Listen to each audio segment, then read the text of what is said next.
Sa pamamagitan na tayo makabili ng mga bagong damit, mga regalo, o salapi, kung hindi, ang malagay po sa ating isipan ay walang iba kundi ang atas ng ating Panginoon at panalangin natin ang ating pananampalataya sa pamamagitan ng paggawa ng kabutihan, pagpapatawad sa nagkasala sa atin, pagpapakumbaga, pagbibigay, at higit sa lahat, pagmamahal, at isabog natin ang pag-ibig na mula sa ating Panginoon Diyos. Sana po, hindi ko po alam kung ano ang sayo ng Panginoon. Kung ako'y tatakbo pa ng gobernador o hindi. Ang importante po, ang masasabi ko sa inyo, hindi po tayo dapat manatiling mahirap. Dapat po ay naroon ng pag-asa, naroon ng kalakasan, at tayo po ay magsisilbing gabay ninyo, gabay sa patunlan, gabay upang marating natin ang ating mga pangarap. At ang bawat tao na nagpakatotoo sa Diyos at sumunod sa Diyos hanggang kaapu-apuhan po natin ay pagpapalain ng ating Panginoon Diyos. Salamat po sa malaking boto na po sa Mabalakad, almost 46,000. Salamat po sa inyo. Maraming po salamat. Mabalakad, hindi po natin kayo makakalimutan. Mahal na mahal namin po kayo at hindi kayo mabubuhay nang wala kayo dahil kayo ay parte ng misyon namin sa ating Panginoon Diyos. Muli, maraming salamat sa inyong lahat. At ngayon po, kung bakit namin nagagawa ang ganito ay dahil sa isang himala na ipinakita sa amin ng Panginoon Diyos. Nang 15 taon na buhat ngayon, ang isang umaga, kami ay nagulat ng daluyan niya ng banal na Espiritu ang aking asawa at umausap siya sa kanyang katauhan. Napakarami ng himala na binigay ng Panginoon Diyos at hindi namin uubusin at pamimigay ang aming kabuhayan at pati na ang panahon, kundi atas ng Diyos at kung hindi nagpadama ang Diyos sa amin ang kanyang pinagkatiwalaan ng kanyang banal na Espiritu upang hiyaya sa mga tao ang aking may bahay, Apo, Niway, Bayan.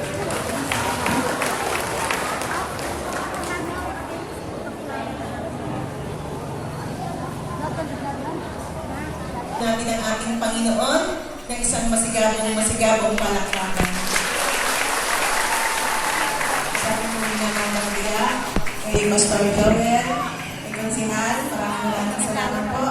Sa lahat po ng mga kapitan po na kasama namin ngayon, sa mga Daloy missionaries, sa inyo po lahat mga minamahal namin mga kapatid, magulang at kaibigan, dito po sa madamdam, sa mapagpalang araw po sa inyong lahat.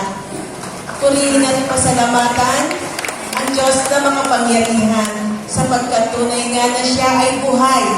Di man nasisilayan ng ating mga matang pisikal, subalit sa ating mga puso, kung ang naghahari ay ang kababaan at pagmamahal, ang Espiritu ng Diyos sa puso niyo'y ganap ding nananahan. Di namamalaya ng mga nilalang kung paano ang ating Ama sa kalangitan. Di niya nais na tayo ay mahirapan. Di niya nais na tayo ay pasakitan. Ang nais niya tayo ay mamuhay sa kasaganaan at sa kapayapaan. Subalit ng dahil sa nagagawang kasalanan ng mga tao na binigyan ng buhay sa sanlibutan, tayong lahat ay napapalayo sa kanyang pagpapalang mainam. Kaya mga minamahal na anak ng Ama, anuman ang relihiyon ng bawat isa, sa kanya ay hindi ito ang mahalaga. Ang mahalaga, habang nasa sayo ang buhay na pahiram niya, patuloy tayong magamit na instrumento ng Diyos upang maghasik ng binhi ng pag-ibig sa puso ng bawat isa. Sumayin niyo ang kapayapaan, aking mga minamahal. Sa dati ko pong buhay, ako isang babaeng napakatahimik, mahiyain, at nakakulong lamang sa aming bahay. Kami po'y nagsisimba, bagamat linggo-linggo kami ay nagsisimba ng aking pamilya. Subalit sa aking isipan ay may katanungan. Totoo ba talaga ang Diyos na ating pinananaligan? O ito'y isang kathang-isip o kwento lamang? Subalit nang dumating ang takda na ang Diyos sa akin ay magpadama, at sa aking isipan ay nangungusap siya. Ang akala noon ng aking asawa, ako'y nasisiraan ng ulo. Sapagkat meron po akong nakikita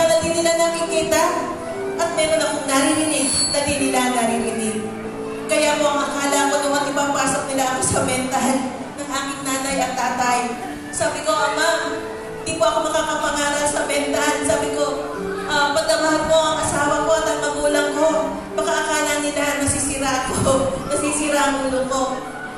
Pero kabisado po ako ng aking pamilya na napakatahimik ko po.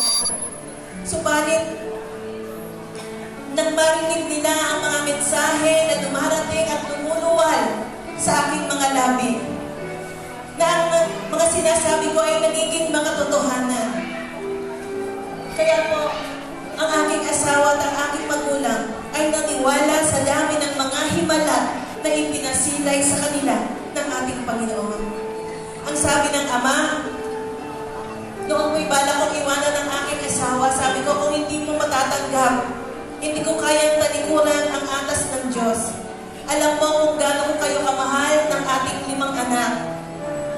Pero kung hindi mo kayang tanggapin, sabi ko, kahit ako'y tumira sa squatter, makapagmensahe lamang ako, hindi ko lamang matanggihan at mahindihan ang pagtawag ng Panginoon.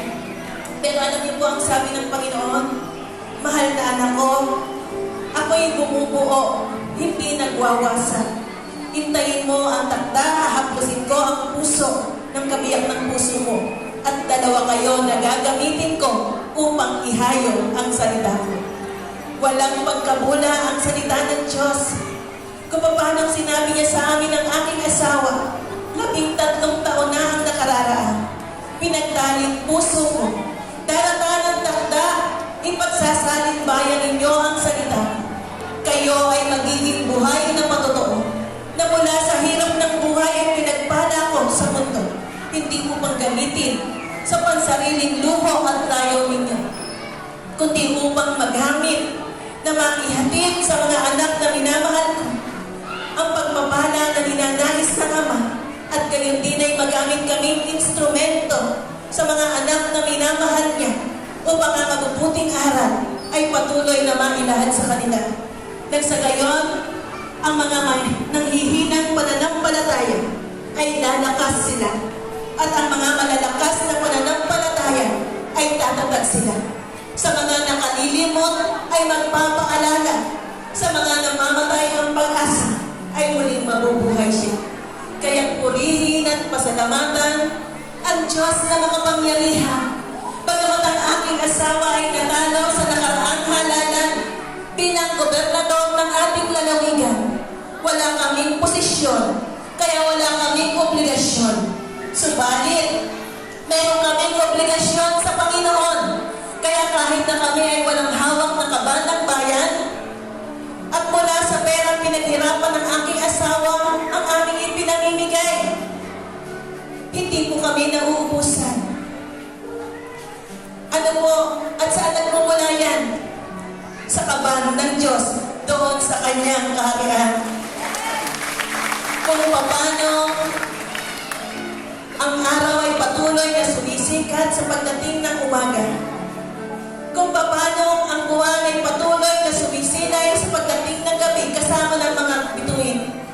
Kung paano ang mga hangin ay patuloy na ibinibigay sa atin. Kung paano patuloy na ang Diyos ay pinangungulan. Kung paano mga minamahal na anak ng Ama, ang batis ay patuloy na dumadaloy ang tubig at hindi natutuyuan. Iyan ang nagaganap sa aming buhay. Iyan ang patotoo ng Ama. Ang sabi niya, sa oras na kayo ay tumalima sa aking kaatasan, hindi ko titigangin ang inyong mga bangan. Patuloy kong pupunuin at paaamawin niya. Nang sa gayo'y magamit ninyo upang matulungan ang mga anak ko na ako ay ang inaasahan. Purihin at pasalamatan ang ating Panginoon. Kanina po, nakita ko po yung ating kapatid na Ita na dati po, nung nag-mission din kami, ay niriganuhan niya ako ng alkansya. Yan. Sabi ko, sino gumagawa ng alkansya mo? Yun daw asawa niya. Tingnan niyo po kung hindi manunulong sa bisyo ang mga tao, kung magsisikap lamang ang bawat tao, sa simpleng alkansya, maibebenta mo. Walang po puhunan, kundi ang hirap. Mabibigyan mo ng magandang kinabukasan ang iyong anak. Kaya kailangan sa mga nanunungkulan, kailangan gamitin nila ang kanilang kapangyarihan upang gabayan ang kanilang mga nasasakupan. Turuan ng paghahanap buhay at hindi turuan ng pagbibisyo. Bakit? Kahit gaano ka pakasipag, kung ikaw ay may bisyo, walang iniwan sa nagsahod ka ng timba sa isang malakas na tulo ng gripo pero butas ang timba mo. Wala kang maiipon. Subalit tingnan po ninyo, kahit maliit lamang ang kinikita ninyo, hambing sa mahinang tulo o papatak-patak lamang na tulo ng grip, kung ang sahuran ninyo ay buo ito, magdamag, iwanan nyo, kinabukasan, umaapaw ang lalagyan nyo. Di po ba? Gayon din ang pananampalataya. Kung lalakipan mo pa, ang pananampalataya raw ay hambing sa nag-aalkansya, na kung sa araw-araw ay huhulugan natin ang barya, di mo na mamalayan sa katapusan, buo na ang katumbas niya. Ganyan mga minamahal na mga kapatid ko. Gayon din sa paghahanap buhay ng mga tao, kahit unti-unti na magtabi kayo. Sa pagdating ng kagipitan, di kayo kakapit sa patalim, kundi meron kayong madudukot sa pangangailangan ninyo. Mga minamahal na anak ng Ama, maaari namin ipamigay ang bigas at manok na hihahandog namin sa inyo. Subalit ang wika ng Panginoon sa amin ang kabiyak ng puso ko. Di lamang dapat kabusugan ng tiyan ang ihandog ninyo sa mga anak ko. Sapagkat kumain man daw kayo ng busog, maya-maya magugutom na naman kayo. Subalit ang kabusugan ng mga espiritu, ng mga kaluluwa ninyo, sa pamamagitan ng aming buhay na patotoo, hindi lamang ngayong nabubuhay kayo mapapakinabangan nito, kundi mas higit na kapaki-pakinabang sa pagsapit ng ating lupa, sa pagsapit ng kamatayan ng ating lupang katawan, at pagsilang ng ating mga espiritu at mga kaluluwang walang kamatayan. Sapagkat pawang katotohanan, ang tao, kung paano may panahon ng pagsilang, ay may panahon ng kamatayan. Hambing sa halaman, kung paano may panahon ng pagtatanim, ay may panahon ng pag-aani. Subalit ang kamatayan ay hindi marapat katakutan ng mga nilalang, kundi ito'y marapat nating paghandaan, sapagkat di nga lahat ng pumapanaw ay patutungo sa langitan. Kung magkagayon, mga minamahal ko, wala na sanang ibababa pang Kristo nang sa gayo'y matupos ang mga pagkakasala ng mga tao. Subalit nakapagtagumpay na ang Kristo, isinilang nagkatawang tao sa mundo, namatay at muling nabuhay sa pangatlong araw ito, nabuhay bilang Espiritu. Kaya di man siya naisilang sa lahat ng lugar sa buong mundo. Subalit kung ang puso ng tao ay magbubukas ito,